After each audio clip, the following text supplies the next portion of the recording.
In this video, I'm going to show a very simple pin-on boutonniere design with no wiring necessary. I'm using flowers from the Sugar Plum DIY kit from FiftyFlowers. I'm going to start with my main rows and I'm going to keep all of my stems about 3 to 4 inches long. And I'm going to select a variety of sizes, having a rose and some of these smaller mini carnations and a few laterals on this delphinium just to create a little bit of a gardeny feel. And I have a little bit of this greenery from the kit that I'm also going to incorporate just some of the small tips here.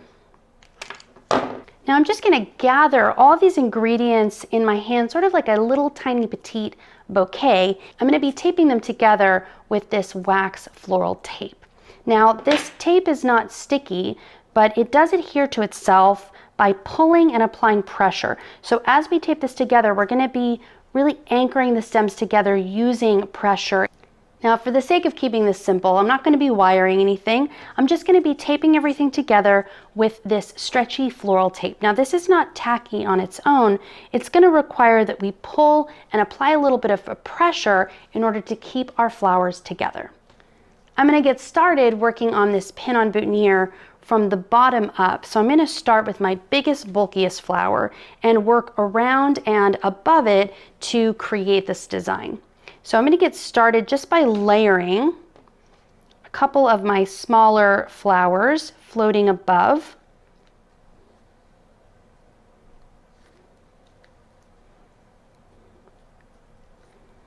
I'm going to take my tape from underneath,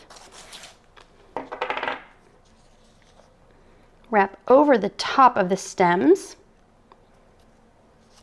I'm going to pull hard and wrap around, not all the way down, because I want my flowers to drink water while they're waiting for their big day. Just rip it, but I'm just wrapping it around itself a few times, very taut, so you can see where the direction of this is going. I'm going to add in a little bit of blue, and I can remove any blooms or foliage that's below this point. We want to keep this clean and clear of any excess foliage or blooms. So I'm going to come over to the side here. I can also come on this side, but this is sort of a little taller, and this nice little plume of blue is going to fill that left side out nicely.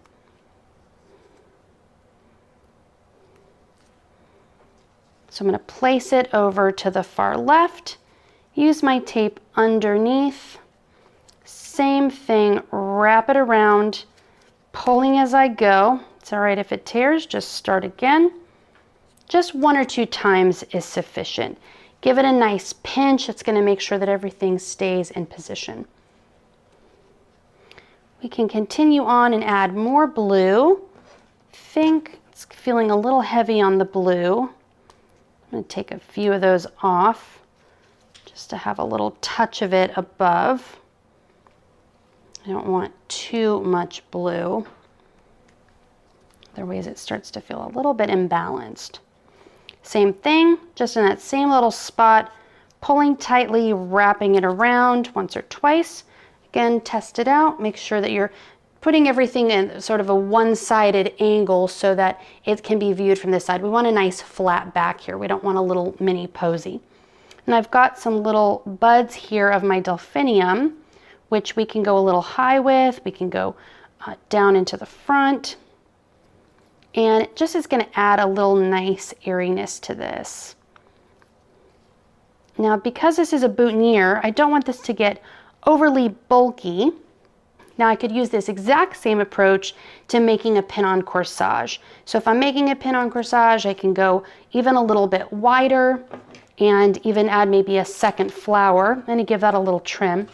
Now, I'm happy with this where it's at, but if I want to add a little bit of greenery, I can come in with whatever greens I have, cleaning off the stems, making sure that they're nice and tidy. I'm just going to put a little bit right here at the very front. It's going to kind of color it, make it look a little bit more finished, a little bit more formal.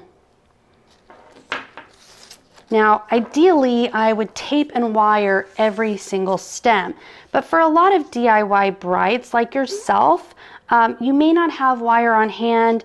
Taping and wiring is definitely a florist skill and takes, different gauges of wire. So if you're just trying to make something at home for yourself, really quick and easy, this is a pretty easy way to do it. So cut them straight across. You can kind of move things around. If you have your floral glue, you can glue some bits and pieces in here, but this should be secure enough to take your boutonniere pin, pierce it through the center of a lapel or a shirt, and you're good to go. In order to keep your boutonniere fresh for your project or event, get a small Tupperware or a large Tupperware, place a damp paper towel inside, lay the boutonniere on top of the paper towel, and secure the top, making sure that it is sealed. If you have a water bottle, give it a little spritz. If not, the paper towel will do its job. Place the entire Tupperware into your refrigerator. It will protect it, hydrate it, and keep it safe and ready for your big day.